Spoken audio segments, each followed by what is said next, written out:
2050 तक भोजन सिर्फ खेतों में नहीं उगेगा, बल्कि उन जगहों पर भी उगेगा जिनकी हमने कभी कल्पना भी नहीं की थी। शहर अब प्रकृति से प्रतिस्पर्धा नहीं करेंगे, वे प्रकृति बन जाएंगे। जीवंत हरियाली से आच्छादित ऊंची ऊंची इमारतें क्षैतिज रूप से नहीं, बल्कि लंबवत रूप से भोजन का उत्पादन करेंगी। काई से ढके कांच, फलों से लदे टेरेस और हाइड्रोपोनिक लताएं किसी भी पेड़ से कहीं ज्यादा ऊंची चढ़ेंगी। एआई ड्रोन मंजिल के बीच धीरे धीरे गुनगुनाएंगे, संकर फसलों का परागण करेंगे और पौधों के स्वास्थ्य की निगरानी करेंगे, जबकि परिवार अपनी खिड़कियों के ठीक बाहर लगे स्मार्ट टावरों से जड़ी बूटियां इकट्ठा करेंगे। शांत उपनगरों में घर जीवित जीवों में विकसित होंगे। उनकी दीवारें भोजन उगाएंगी, उनकी छतें खेती करेंगी।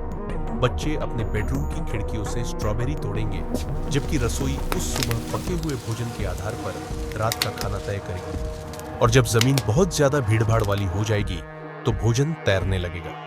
तट से दूर विशाल प्लेटफॉर्म समुद्र की सतह पर तैरते दिखाई देंगे। फसलों से लदे सूर्य और खारे पानी से ऊर्जा प्राप्त करेंगे।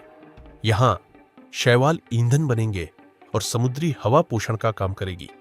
यहां तक कि समुद्र भी हमारी खाद्य प्रणाली का एक भागीदार बन जाएगा। फिर भी हमारे पैरों के नीचे एक और क्रांति घटित होगी, मौन, कुशल और अदृश्य।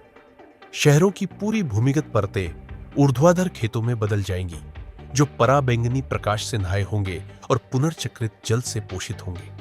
रोबोट डेटा नियंत्रित सुरंगों में फसलें लगाएंगे, काटेंगे और पैक करेंगे, जबकि वायवीय ट्यूब ताजा उपज सीधे आपके ऊपरी रसोई घर में भेजेंगे।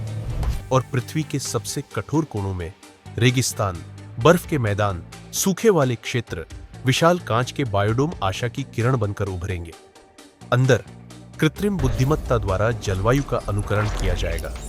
एक ही स्थान पर आपको हिमालयी बेरी, सहारा के खरबूजे और अमेजोनियन कोको एक साथ उगते हुए मिलेंगे। वैज्ञानिक और कृत्रिम बुद्धिमत्ता मिलकर सुपर क्रॉप तैयार करेंगे, न केवल अस्तित्व के लिए, बल्कि स्वाद, पोषण और वैश्विक स्वास्थ्य के लिए भी।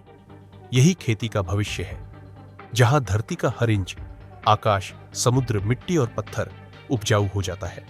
जहां भोजन सिर्फ उगाया ही नहीं जाता, बल्कि डिजाइन भी किया जाता है।